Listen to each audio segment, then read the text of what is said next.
모든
사랑 위에서 주 사랑 거친 풍랑에도 주 사랑 거친 풍랑에도 깊은 바다처럼 나를 잠잠케 해 주 사랑 내 영혼의 반석 그 사랑 위에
하나님의 말씀은요, 출애굽기서 3장 7절로부터 10절까지의 말씀입니다.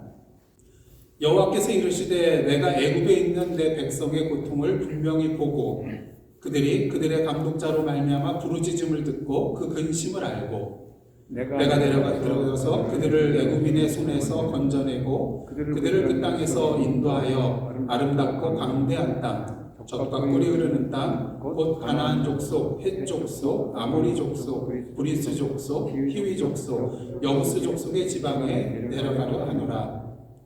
이제 가라. 이스라엘 자손의 부르짖음이 내게 달하고 애굽 사람이 그들을 괴롭히는 학대도 내가 보았으니 이제 내가 너를 바로에게 보내어 너에게 내 백성 이스라엘 자손을 애굽에서 인도하여 내게 하리라. 아멘. 이는 하나님의 말씀입니다. 출애굽기서 중간에 저희가 이렇게 몇 구절 읽을 부분들이 있기 때문에 출애굽기서를 이렇게 펴놓고 오늘 말씀 들으시면 좋겠습니다. 지난주 금요일날 여러분들 뭐에 대해서 배웠는지 기억나시나요?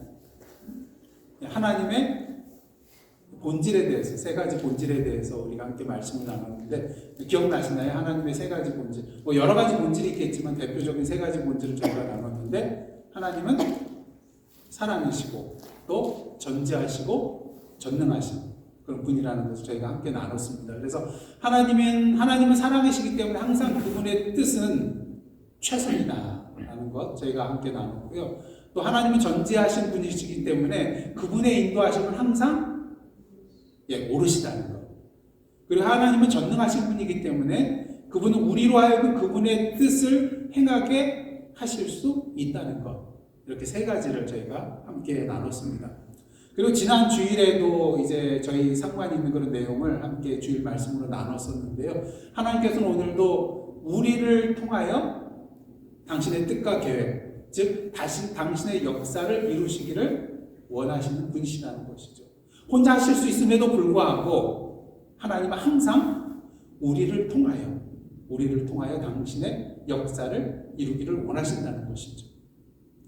근데 중요한 사실은 하나님께서 이렇게 우리의 삶 가운데 개입하여 주실 때에 우리는 그때에 그 개입하시는 하나님이 바로 하나님이라는 것을 분명히 알게 되고 또 그 하나님은 우리의 삶 가운데 분명하게 경험하게 된다는 것입니다. 그래서 블랙가비 목사님은요, 하나님께서 성경의 인물들의 삶에 개입하시는 그런 방법을 연구하면서 하나님을 경험하는 삶의 7가지 실체라는 것을 그렇게 부르는 것을 경험을 공통적으로 발견했다고 합니다. 물론 이 7가지 실체는 우리가 하나님의 뜻을 알고 경험하는 데 있어서 어떻게 그냥 단계적으로 순차적으로 반드시 일어나야만 하는 그러한 것은 아니고요. 이것이 때로는 몇 가지만 드러날 수가 있고요. 또 때로는 이 7가지 전체가 이렇게 순차적으로 또 나타날 때가 있다는 것입니다. 하지만 이 7가지 실체는요, 하나님께서 어떻게 일하시는지, 우리 인생 가운데 어떻게 일하시는지 이해하는 데 큰 도움이 될 수 있고요. 또 7가지 그 실체를 알무를 통하여서 하나님께서 우리 인생에 개입하시는 하나님의 역사에 대해서 우리가 또 어떻게 반응해야 되는지. 그러니까 2가지죠. 하나님께서 어떻게 일하시는지, 그리고 하나님의 이 개입에 대해서 우리가 어떻게 반응을 해야 되는지 배울 수 있게 되는 것이 7가지 실체라고 할 수가 있겠습니다. 그래서 앞서 말씀드린 것처럼 오늘 이 시간은 이 7가지에 대해서 객관적인 그런 간략하게 소개하는 그런 시간을 갖고요. 다음 주부터 하나씩 순차적으로 저희들이 깊이 있게 다루도록 하겠습니다. 자, 그렇다면 하나님을 경험하는 그런 삶의 7가지 실체는 무엇일까? 나눠드린 코팅된 용지를 보시면은 한번 천천히 7가지 전체 좀 길지만 함께 읽도록 하겠습니다. 첫 번째부터 읽도록 하겠습니다. 시작. 하나님은 항상 당신의 주위에서 일하고 계십니다. 2번째, 하나님은 당신과 실제적이고 개인적인 지속적인 사랑의 관계를 추구하십니다. 셋째, 하나님은 당신이 그분의 일에 참여하도록 당신을 초청하십니다. 넷째, 하나님 자신과 자신의 목적과 길을 보여주시기 위하여 성령님에 의해 성경, 기도, 환경과 교회를 통해서 말씀하십니다. 다섯째, 하나님의 부르심은 항상 당신을 믿음의 갈등으로 몰아넣고 결단과 그에 따른 행동을 요구합니다. 여섯째, 당신은 하나님의 역사에 참여하기 위해서 당신의 인생을 하나님의 뜻에 맞게 조정해야 합니다.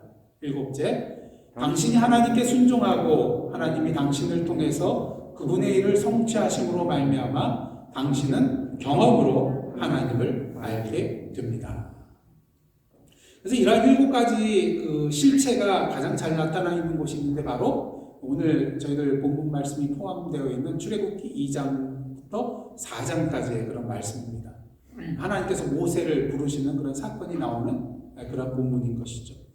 그래서 이러한 그 모세 이야기를 통해서 이 시간 한번 그 일곱 가지의 실체에 대해서 간략하게 한번 이 시간 소개를 해드리도록 하겠습니다. 첫째는 무엇입니까? 하나님 항상 우리 주위에서 일하고 계신다는 거예요.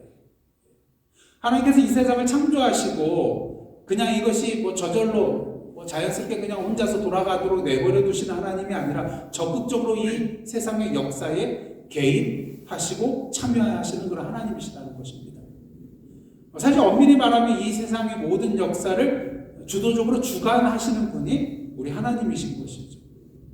특히 죄로 인하여 죽어가는 이 세상의 생명들을 불쌍히 여기셔서 이 영혼들을 구원해 주시기 위하여 이 일을 이스라엘 백성들을 통하여, 그러니까 당신의 선민인 이스라엘 백성들을 통하여 이 일을 하시기로 정하시고 그 일을 성취하는 과정에서 한 사람을 움직여서 이 하나님의 활동에 주류에 합류를 시키는데 그 사람이 누구였습니까? 바로 모세였다는 것이죠. 하나님께서 불 붙은 그런 떨기나무 이 가운데서 모세에게 나타나셨을 때 여러분 이때부터 하나님께서 일하셨나요? 그것이 아니라는 것이죠. 하나님께서 이 떨기나무 앞에서 모세를 부르시기 이전부터 하나님께서는 이스라엘 백성을 위한 그러한 일들을 진행을 하고 계셨다는 것입니다. 그래서 비록 모세가 지금 광야에서 도망자 신세로 와 있었던 거잖아요. 이스라엘 백성들을 이제 이스라엘 백성들이 다툰 그에 대해서 애국 사람들이 못 살게 구니까 잘못하다가 그 사람을 쳐 죽였잖아요. 그런데 나중에 애국 이스라엘 사람들이 싸우는 것을 보고 왜 싸우냐고 하니까 우리도 죽이려고 하느냐. 그래서 이제 이 사실이 발각될까봐 도망 나와서 미디안 광야로 가게 된 거 아니겠습니까? 그래서 이제 여기에 이렇게 도망자로 있는 그런 상황 속에서 모세는 하나님을 맞닥뜨리게 되죠. 근데 이것이 우연이 아니라 이미 하나님께서 당신의 일을 진행하고 계신 가운데에 모세를 바로 이 장소, 이 시점에서 부르시려고 이미 계획을 하셨다는 것이죠. 그래서 이미 하나님께서 일을 시작하고 있는 그런 가운데 모세를 만나시고 부르셨다는 것입니다. 아시다시피 하나님께서는 아브라함에게 그의 후손이 이방에서 객이 될 것이라, 그리고 하나님께서 나중에 그들을 구원해 주시고 약속의 땅으로 인도해 주실 것이라는 것을 말씀해 주셨고 이제 그 하나님의 때가 이를 때까지 기다리고 계셨다는 것이죠. 그래서 출애굽기 2장 23절로부터 25절 말씀 보시면 그 때가 됐다는 것을 우리가 분명히 알 수가 있는데요. 23절로부터 25절인데 먼저 찾으신 분이 한번 큰 소리로 공독해 주시면 고맙겠습니다.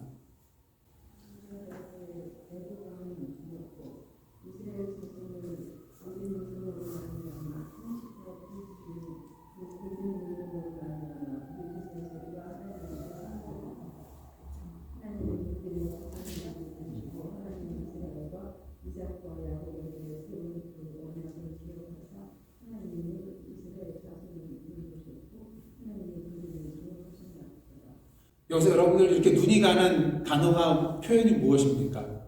하나님께서 기억하셨다는 거예요. 기억하셨다. 기억하셨다는 것은 무엇을 말합니까? 이제 드디어 하나님께서 정하신 때가 됐다는 것입니다. 그래서 이스라엘 백성들을 구원해 주시기 위하여 누구를 부르신 거예요? 모세를 부르셨다는 것입니다. 근데 여기서 중요한 것은 모세를 부르셨다는 것은 그냥 모세 개인을 향한 하나님의 뜻이 아니라 이스라엘 백성 전체를 위한 하나님의 뜻이었다는 것이죠. 이처럼 하나님께서는요, 이미 이스라엘 백성들을 구원해 주시기 위한 일을 시작하고 계셨고, 모세를 당신의 역사에 주류에 합류시키기 위하여 준비하고 계셨습니다. 그래서 만일 여러분 하나님께서 저와 여러분을 부르신다면 이것은 단순히 나 개인을 향한 부르심이 아니라 이미 하나님께서 일하고 계신 더 큰 뜻을 위해서 우리를 부르셨다는 것을 분명히 알아야 됩니다. 하나님께서 나를 부르셨다. 나에 대해서 하나님의 뜻이 있구나. 단순히 여기에 머무는 것이 아니라 나를 부르심을 통하여서 하나님의 그 더 큰 뜻, 이미 시작하고 계신 그 일을 위하여서 나를 부르셨다는 것. 그 큰 하나님의 역사의 주류에 나를 합류시키기 위해서 부르셨다는 것을 우리가 알아야 한다는 것입니다. 그래서 하나님께서 오늘 저와 여러분 이 자리로 불러주셨잖아요. 그냥 나 혼자 신앙생활 잘하고 복받고 나중에 하나님 나라로 가라고 부르신 것이 아니라 물론 그것도 목적이 있으시지만 더 큰 목적 있다는 것을 우리는 분명히 알아야 됩니다. 그 다음에 이제 다음으로 하나님을 경험하는 실제 두 번째는요. 하나님은 우리가 실제적이고 개인적인 지속적인 사랑의 관계를 추구하신다는 것입니다. 그래서 지난주에 보았듯이 하나님은 사랑의 하나님이세요. 그렇기 때문에 우리와 깨어짐을 한 관계, 사랑의 관계를 회복시켜 주시기 위하여 예수 그리스도를 이 땅에 보내주신 것이죠. 근데 중요한 사실은 하나님과 우리의 사랑의 관계는 굉장히 실제적이고 개인적이라는 것입니다. 그래서 모세의 경우를 한번 보십시오. 하나님께서 주도하셔서 모세에게 먼저 오셨고 그리고 실제적이고 개인적인 사랑의 관계를 계속해서 지속해 나가는 것을 우리는 출애굽기, 레위기, 민수기, 신명기서를 통해서 분명히 보게 되는 것입니다. 하나님께서는 이제 모세에게 그 사명을 주셨죠. 애굽으로 가서 이스라엘 백성들을 건져내고 아름답고 광대한 땅, 적과 꿀이 흐르는 가나안 땅으로 인도하여 나가는 그런 사명을 주셨죠. 그러면서 이런 말씀을 덧붙여 주셨어요. 내가 반드시 너와 함께 있으리라. 모세만 그냥 달랑 보낸 것이 아니라 내가 반드시 너와 함께 있으리라 말씀을 하셨어요. 그래서 성경 속에서 우리는 이렇게 함께 하시는, 동행하시는 그런 사랑의 하나님을 분명히 보게 되는 것입니다. 그래서 예를 들어서 출애굽기 24장을 보시면요. 여호와께서 모세에게 율법과 계명을 주시기 위하여 산에 올라오라고 합니다. 이 산이 어느 산인가요? 여러분들이 잘 아시는? 시내산이에요. 그래서 시내산에 올라오라 그리고 와서 거기 있으라 말씀하실 때 모세가 시내산에 올라가게 됩니다. 그래서 여호와의 영광이 그 시내산에 머물고요. 구름이 엿새 동안 산을 가리게 됩니다. 그리고 일곱째 되는 날에 여호와께서 구름 가운데서 모세를 부르시죠. 이에 모세는 구름 속으로 들어가서 산 위에 올라갔고요. 40일 밤을 그 산에서 머물게 됩니다. 거기서 누구를 만났어요? 당연히 하나님을 만난 것이죠. 40일 동안. 또한 출애굽기 33장을 보시면 모세가 회막 안으로 들어갔을 때 구름 기둥이 내려서 회막문에 서게 됩니다. 구름 기둥이 이렇게 회막문에 내렸다는 것은 하나님의 임재를 상징하는 것이라고 할 수가 있겠는데요. 근데 이 속에서 이 가운데 이제 하나님께서 모세에게 말씀을 하시는데 출애굽기 33장 11절은 한번 찾아보십시오. 출애굽기 33장 11절은 이 상황에 대해서 이렇게 묘사를 하고 있어요. 출애굽기 33장 11절. 여러분 아마 이 표현 보시면 출애굽기서에 이러한 내용이 있었는가 아마 그렇게 생각하실지도 모르겠습니다. 출애굽기 33장 11절 누가 한번 큰 소리로 읽어주시면 고맙겠습니다. 사람이 자기 친구와 이야기한 같이 여호와께서는 모세와 대면하여 말씀하시며 모세는 진으로 돌아오나 눈의 아들 젊은 수종자 여호수아는 회막을 떠나지 아니하니. 여기서 보시면은 여호와께서 모세와 대면하면서 말씀을 하시는데 뭐같이 말씀을 하셨다 그래요? 사람이 자기의 친구와 이야기한 같이. 여러분들 이 표현 지금까지 이렇게 여러분들 기억나시나요? 기억나시는 성경을 정말로 정독하시고 묵상을 잘하시는 분입니다.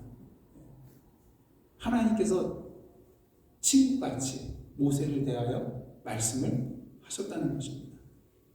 이를 통해서 우리는 하나님께서 모세와 사랑의 그런 관계를 맺으실 때 정말 실제적이고 개인적으로 이렇게 친근감 있게 그와 관계를 지속적으로 맺으셨다는 것을 우리는 이를 통해서 보게 되는 것이죠. 그래서 오늘도 요한계시록 3장 20절 말씀처럼 오늘도 주님께서 어떻게 하고 계십니까?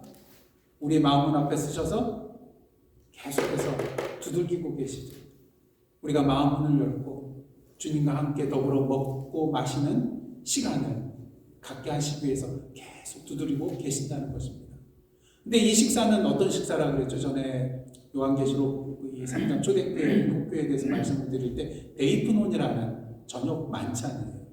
그래서 당시 유대인들은 그러니까 아침은 뭐 간단하게, 점심도 간단하게 먹었는데 저녁은 만찬으로 여유 있게 시간을 가지면서 함께 대화를 나누면서 먹는 그런 식사였어요. 그래서 데이프논의 식사라고 할 수가 있는데 주님께서는 오늘도 우리와 그러한 교제를 나누기를 원하신다는 거죠. 그래서 오늘도 문을 두드리고 계신다는 것입니다. 우리가 함께 사랑의 교제를 하자는 것이죠. 사랑의 관계를 계속해서 이어나가자는 그러한 말씀이신 것입니다.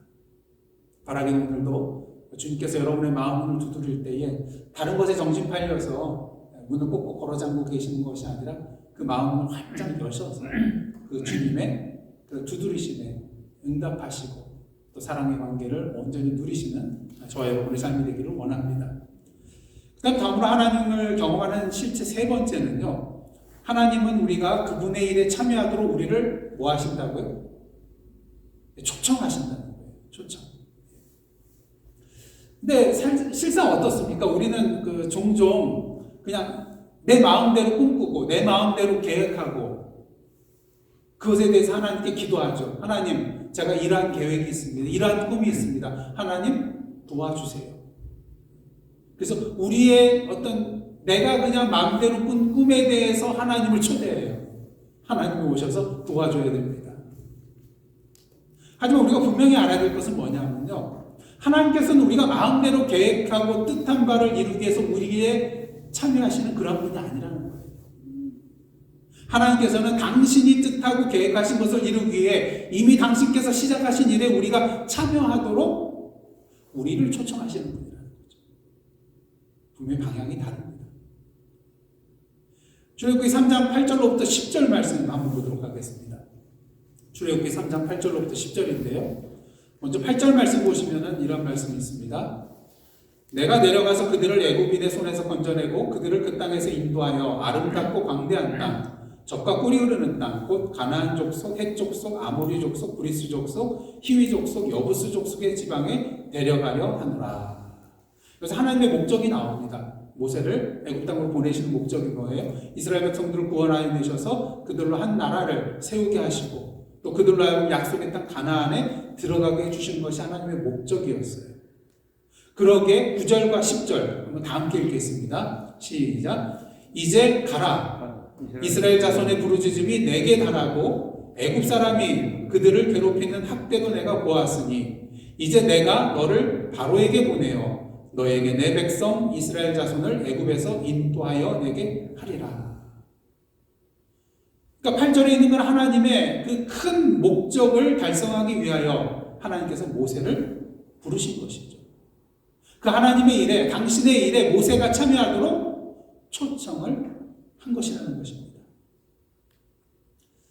혹시 여러분을 살아가면서 신앙생활하면서 우리의 인간적이고 세상적인 목적을 이루기 위해서 하나님을 초청하여 하나님을 통하여 그 일을 이루시기를 원하신다면 이제 그 생각을 버리시고 그 방향을 180도 바꾸시기를 원합니다. 오늘 하나님은 당신의 목적을 이루기 위해 이미 시작하신 일에 우리를 초청하시는 분이기 때문인 것이죠. 우리를 통하여 당신의 일을 이루고자 하시는 분이 바로 우리 하나님이십니다. 그러니까 여러분들 기도하실 때도 여러분 그냥 하나님께 초청장 보내는 거 쓰시지 마시고 하나님이 이미 나에게 초청장 보내신 게 뭔지 그걸 살펴보시기를 원합니다. 분명히 있을 겁니다. 그리고 그 초대장에 응하시는 여러분의 삶이 되시기를 원합니다. 그렇게 하나님을 경험하는 실체 네 번째는요. 하나님은 하나님 자신과 자신의 목적과 길을 보여주시기 위해서 성령님에 의해서 성경, 기도, 환경 또는 교회를 통해서 우리에게 오늘도 말씀하신다는 것입니다. 우리 하나님은 어떤 하나님이냐면요. 말씀하시는 하나님이세요. 그래서 오늘도 성령님을 통해서 우리에게 말씀을 해주시는데 그 방법이 굉장히 다양합니다.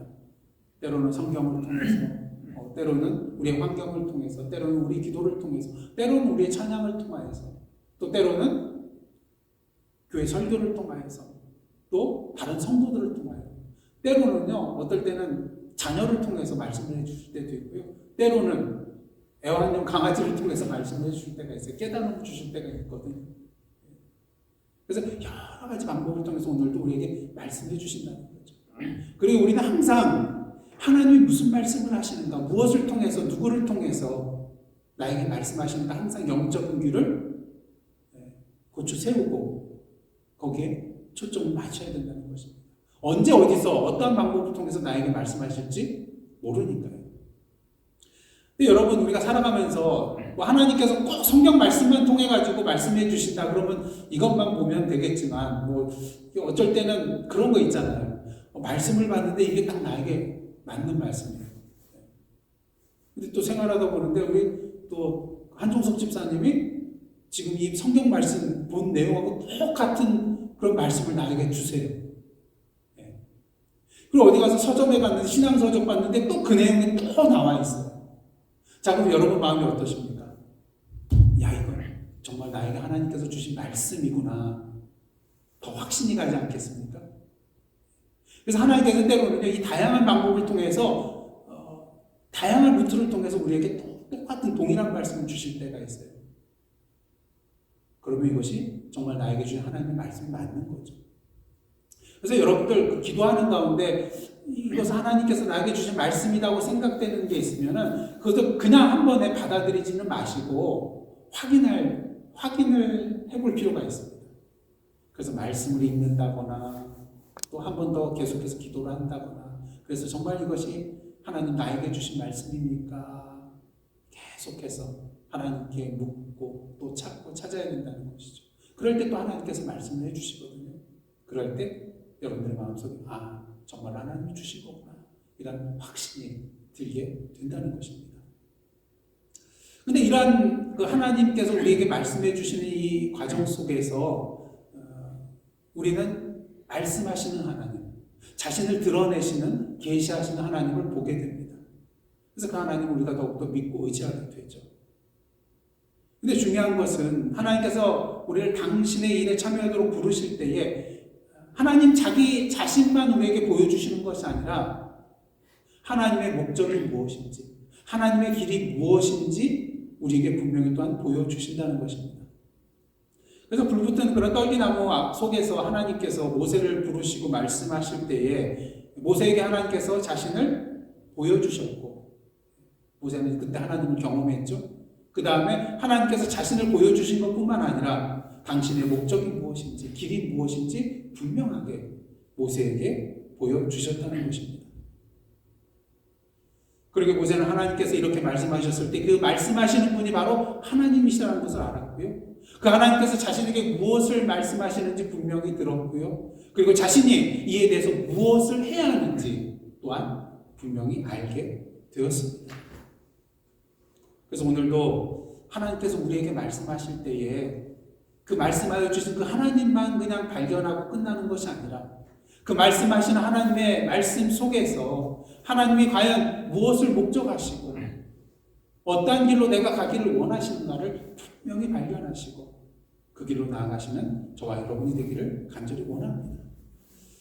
그런데 중요한 것은 이제 5번째 실체인데요. 하나님의 부르심은 항상 우리를 믿음의 갈등으로 몰아놓고 결단과 그에 따른 행동을 요구한다는 것입니다. 하나님께서 우리를 부르실 때 사명을 주실 때가 많잖아요. 근데 그 사명을 보면요, 지금 내가 가지고 있는 능력과 힘과 지혜로 할 수 있는 것도 있지만 많은 경우를 보시면 어떻습니까? 지금 내가 가지고 있는 힘과 능력과 지혜로는 할 수 없는, 내 능력 밖에 일처럼 보이는 것을 주실 때가 많다는 거예요. 그러게 하나님께서 여러분을 콕 집어서 부르실 때에, 사명을 주실 때에 마음속에 뭐가 일어나죠? 갈등이 일어납니다. 하나님이 나에게 말씀을 하셨는데 내가 정말 할 수 있나? 안 하고 싶은데, 이런 생각이 든다는 것이죠. 그래서 많은 사람들이 이 부분에서 넘어지게 됩니다. 이 부분에 넘어질 때 뭘 경험하지 못할까요? 나를 통해서 하나님께서 역사하시는 그 놀라운 능력과 기적을 경험할 수 있는 기회를 놓쳐버리게 된다는 것입니다. 그 위대한 모세도 갈등이 있었습니다. 그래서 하나님께서 그에게 이스라엘 백성들을 그 애굽 땅에서 이끌어내라는 그런 사명을 주셨을 때 굉장히 많은 변명을 해요. 그래서 하나, 둘, 셋, 넷, 5가지를 제가 소개를 해드리겠는데 출애굽기 3장 11절에 이런 말을 합니다. 내가 누구이기에 바로에게 가며 이스라엘 자손을 애굽에서 인도하여 내리니까 내가 누구이기에 저는 할 수 없습니다. 그다음 3장 13절에 보면 이런 말씀이 있어요. 내가 이스라엘 자손에게 가서 이르기를 너희의 조상의 하나님이 나를 너희에게 보내셨다 하면 그들이 내게 묻기를 그의 이름이 무엇이냐 하리니 내가 무엇이라고 그들에게 말하리이까. 도대체 누가 보내셨다고 내가 어떻게 그들에게 제대로 설명을 할 수 있겠습니까? 저는 못합니다. 근데 4장 1절에 이런 말을 해요. 그들이 나를 믿지 아니하며 내 말을 듣지 아니하고 이르기를 여호와께서 내게 나타나지 아니하셨다 하리이다. 내가 아무리 말해도 그들이 믿지 않을 거라는 거예요. 여호와께서 네가 너에게 나타나지 않았음에도 불구하고 네가 와서 우리에게 거짓말을 한다고 허풍을 떨고 있다고 이렇게 말할 것이라는 거예요. 그 다음에 4장 10절 여러분이 너무나도 잘 아시는 그런 내용인데요. 오 주여 나는 본래 뭘 잘하지 못한다고요? 말을 잘하지 못한다고 입술이 어눌하다는 거예요. 주께서 종에게 명령하신 외에도 역시 그러하니 나는 입이 뻣뻣하고 혀가 둔한 자니이다. 그래서 하나님께서 누굴 붙여주세요? 아론을 붙여주시잖아요. 그 다음에 아주 결정적인 4장 13절에 이러한 말을 합니다. 오 주여 보낼 만한 자를 보내소서. 보낼 만한 자를 보내소서. 근데 이 수많은 핑계들이 사실 모세만의 핑계가 아니라 누구의 핑계예요? 제 핑계더라고요. 이사야 선지처럼 주여 제가 여기 있나이다 나를 보내소서가 아니라 주여 능력 있는 사람이 저기 있나이다 저 사람을 보내소서. 그런 모습 우리에게 분명히 있다는 것입니다. 그래서 하나님께서 우리에게 사명을 주실 때 보통은 우리가 어떻게 하면 할 수 있을까? 내가 할 수 있는 이유를 찾기보다는 뭘 먼저 찾게 돼요? 내가 할 수 없는 이유를 먼저 찾게 된다는 것입니다. 근데 이러한 모세의 모습, 변명하고 핑계대는 이 모습, 자신의 능력을 믿지 못하고 의심한다고 말하기보다는요, 궁극적으로 모세가 이렇게 말을 한 것은 하나님의 능력을 믿지 못하고 의심한 것이다. 자기 능력을 믿지 못하고 의심한 게 아니라 궁극적으로 그 말씀해 주시는 자신을 보내고 계시는 부르시고 계시는 그 하나님의 능력을 믿지 못하고 의심한 불신앙의 죄를 범하는 모습이라는 것이죠. 하지만 결국 모세가 어떻게 합니까? 이렇게 수많은 변명과 핑계를 거듭했지만 하나님의 고집 못 걷죠. 그래서 결국에는 하나님의 말씀에 순종하여 행함으로 응답하는 것을 보게 됩니다. 믿음으로 결단을 했죠. 그래서 이러한 모세의 모습에 대해서 히브리서 기자는 어떻게 합니까? 이 모세를 믿음의 선진의 반열에 이름을 올려놓습니다. 그래서 모세에 대해서 아주 길게 표현을 하고 있어요. 제가 히브리서 11장 24절로부터 28절까지 말씀 제가 공독해 드리는데요. 한번 잘 들어보시길 바랍니다. 믿음으로 모세는 장성하여 바로의 공주의 아들이라 칭함받기를 거절하고 도리어 하나님의 백성과 함께 고난받기를 잠시 죄악의 낙을 누리는 것보다 더 좋아하고 그리스도를 위하여 받는 수모를 애굽의 모든 보화보다 더 큰 재물로 여겼으니 이는 상 주심을 바라봅니다. 그 다음에 또 똑같은 표현 하나 나오는데 믿음으로 애굽을 떠나 왕의 노함을 무서워하지 아니하고 곧 보이지 아니하는 자를 보는 것 같이 하여 참았으며 28절 믿음으로 유월절과 피 뿌리는 예식을 정하였으니 이는 장자를 멸하는 자로 그들을 건드리지 않게 하려 한 것이며. 여기서 같은 표현이 3번 나오는데 어떤 표현인가요? 믿음으로. 히브리서 기자가 볼 때는 모세의 생애가 믿음으로 행한 삶이었다는 것입니다. 비록 하나님의 부르심에 대해서 처음에는 갈등하고 핑계하고 변명했지만 결국에는 모세가 믿음으로 결단하고 행하며 나아갔다는 것이죠. 바라기는 오늘도 우리의 삶 가운데 하나님의 부르심에 대해 갈등하고 의심할 수가 있습니다.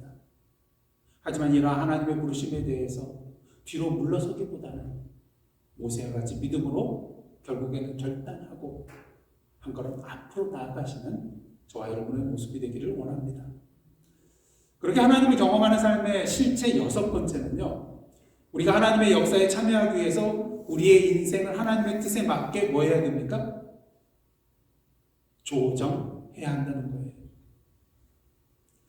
우리가 있는 곳에서 하나님이 계신 곳으로 옮겨가는 작업에는 때로는 대대적인 조정 작업이 필요할 때가 있습니다.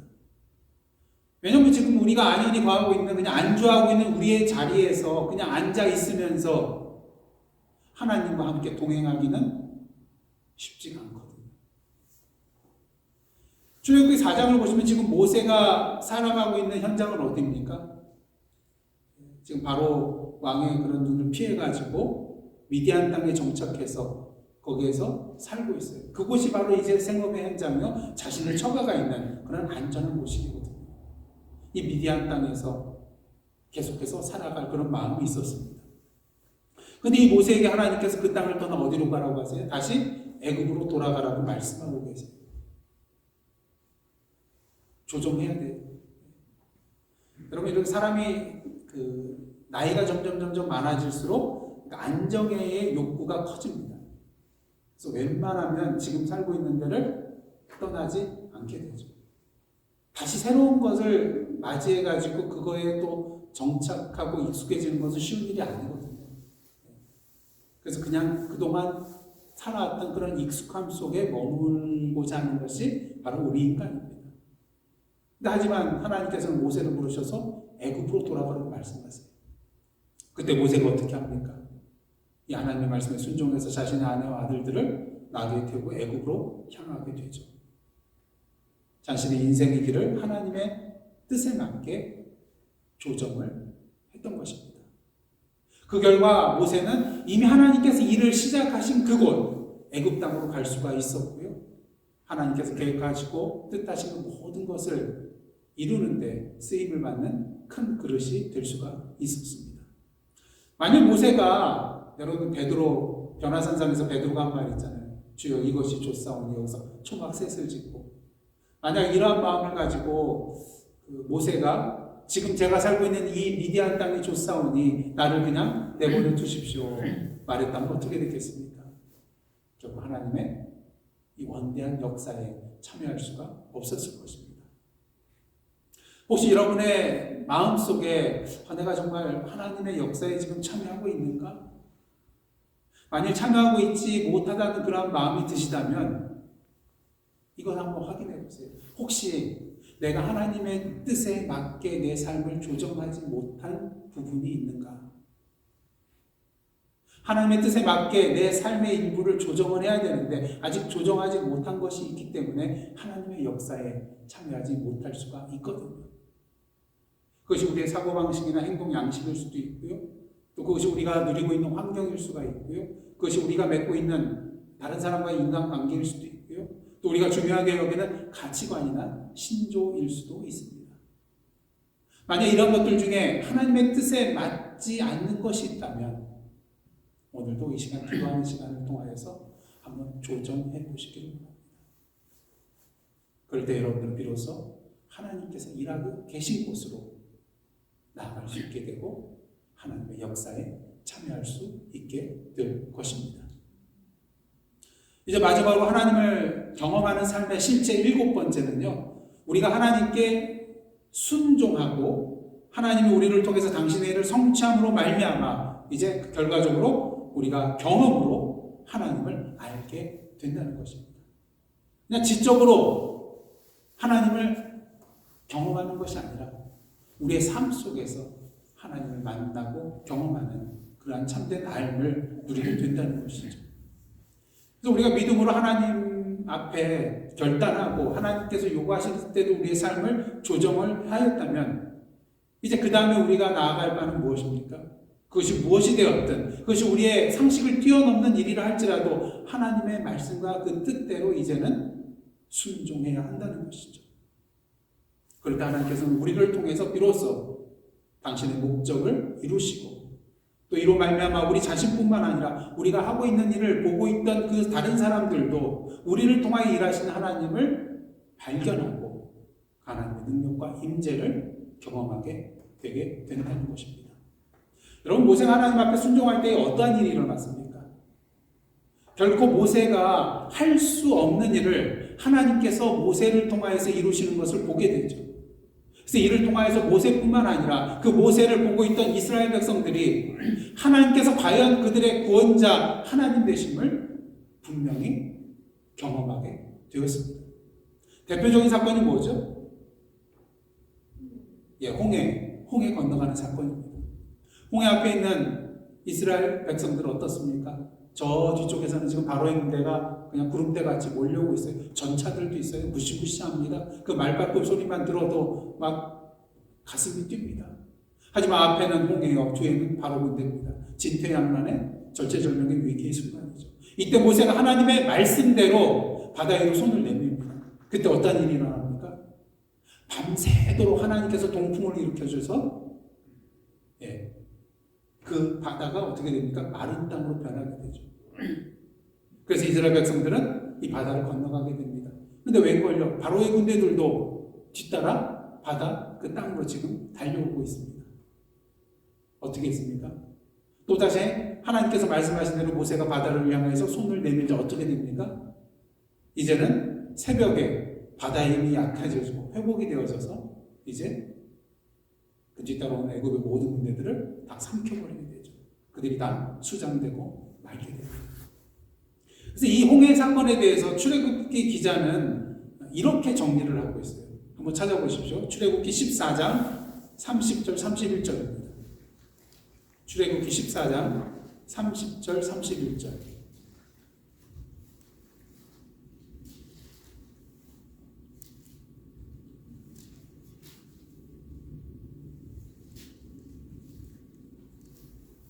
모세를 통해서 하나님께서 이러한 역사하시는 사건을 통하여서 어떠한 결말을 이루게 되었는가? 출애굽기 14장 30절 31절 한번 다 함께 같이 읽겠습니다. 시작. 그날에 여호와께서 이같이 이스라엘을 애굽 사람의 손에서 구원하심에 이스라엘이 바닷가에서 애굽 사람들이 죽어있는 것을 보았더라. 31절입니다. 이스라엘이 여호와께서 애굽 사람들에게 행하신 그 큰 능력을 보았으므로 백성이 여호와를 경외하며 여호와와 그의 종 모세를 믿었더라. 모세와 이스라엘 백성 모두 다 그 경험을 통해서 하나님을 제대로 알게 되었다는 것입니다. 모세뿐만 아니라 하나님께서 모세를 통하여서 기적을 베풀어 주시자 이스라엘 백성들도 그 경험을 통하여서 그 하나님이 누구신지를 분명히 알게 되었다는 것입니다. 이제 계속해서 7주 동안 저희들 하나님을 경험하는 삶의 7가지 실체를 함께 깊이 있게 나눌 터인데요. 이 시간을 통하여서 바라기는 모세와 이스라엘 백성들이 누렸던 하나님을 경험하는 삶을 저와 여러분의 삶 가운데 경험하고 누리시는 그런 은혜의 시간이 되기를 원합니다. 하나님께서 이 시간을 통하여서 하나님을 경험하는 삶이 어떠한 삶인가, 또 어떠한 길로 나가야 되는가를 분명히 말씀해 주실 것이고요.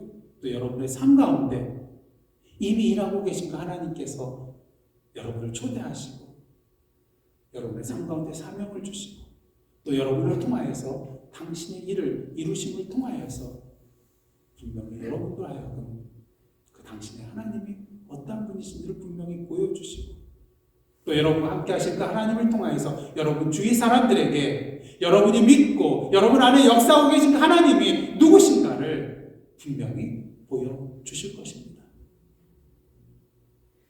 이것이 또 다른 차원의 전도요, 선교라고 할 수가 있는 것입니다. 입술로 예수 그리스도를 믿으십시오. 이것도 전도지만 여러분의 삶 속에서 경험되어지는 하나님이 드러남을 통하여서 다른 사람들이 그것을 보고 여러분의 계신 그분이 누구신가를 알게 되는 거예요. 이것 또한 참된 선교요, 전도가 된다는 것이죠.